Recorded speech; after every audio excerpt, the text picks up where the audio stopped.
ഈ വീഡിയോ നിങ്ങൾ എല്ലാവരും അവസാനം വരെ കാണണം. ആരും സ്കിപ്പ് ചെയ്യരുത്. മാക്സിമം എല്ലാവരും ഇന്ന് ഈ വീഡിയോ സ്റ്റോറി ഇടണം. അൺഫോർച്ചുനേറ്റ്ലി നമുക്ക് എല്ലാവർക്കും വിഷമം ഉണ്ടാകുന്ന ഒരു കാര്യം ഈ ഒരു കേസിൽ ഉണ്ടായിട്ടുണ്ട്.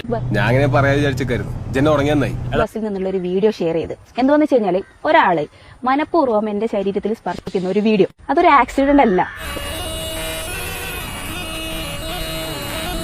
ഈ മാതിരി സാധനത്തിനെ ഒന്നും ഇതിനു മുമ്പ് ഇവിടെ കണ്ടിട്ടില്ലല്ലോ. ഒരു മിസ്അണ്ടർസ്റ്റാൻഡിംഗും അല്ല.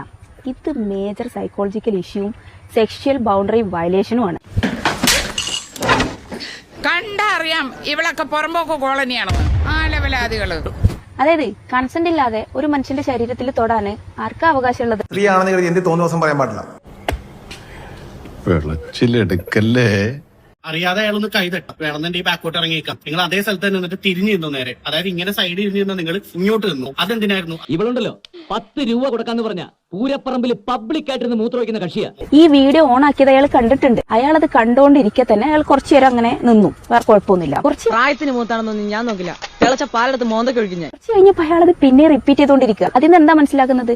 വീഡിയോ എടുത്താലും എനിക്ക് പ്രശ്നമില്ല, എങ്ങനെയായാലും പ്രശ്നമില്ല, ഞാൻ ചെയ്യാനുള്ളത് ചെയ്തുകൊണ്ടിരിക്കുന്നുള്ളത്. എണ്ണല്ലേന്ന് വിചാരിച്ചിട്ടാ, അല്ലെങ്കിൽ ഒരു എണ്ണം കിട്ടുന്നുണ്ടല്ലോ. ഈ സൈക്കോളജിനെ കുറിച്ചൊക്കെ പറയുന്നത് നിങ്ങളാണോ ഇത്രയും അട്ടർ ബ്ലണ്ടർ പറയുന്നത്? നിങ്ങൾ പറയണ എന്ത് വേണമെങ്കിലും ചെയ്യാം. നാട്ടുകാരെ വിളിച്ചുകൂട്ടി നാട്ടിക്കരുത്. നശിച്ചു പോകണ കഴിവണമോളെ. ആ പാപം മനുഷ്യന് സംഭവിച്ചെന്താ നിങ്ങൾക്ക് അറിയാം. ഞാൻ പറഞ്ഞുതരാം. ഇതൊരു മെയിലിന്റെ നോർമൽ ബിഹേവിയർ അല്ല, ഇൻസ്റ്റിങ്റ്റും അല്ല, ടെംപ്റ്റേഷനും അല്ല, പിന്നെന്താ അൺകറക്റ്റഡ് ബിഹേവിയർ. നിന്നെയൊന്നും ഒന്നും ചെയ്യില്ല. നീ ഒന്നും നന്നാവരുത്. വഷളായി തന്നെ വളരണം. അപ്പൊ പിന്നെ ആരെയും തല്ലിക്കൊന്നോളൂ. സൈക്കോളജി പറയണതേ unchallenged behaviour become repeated behaviours. ഇനി മേല ഇമാതിരി പോക്കൃതം കാണിക്കണം.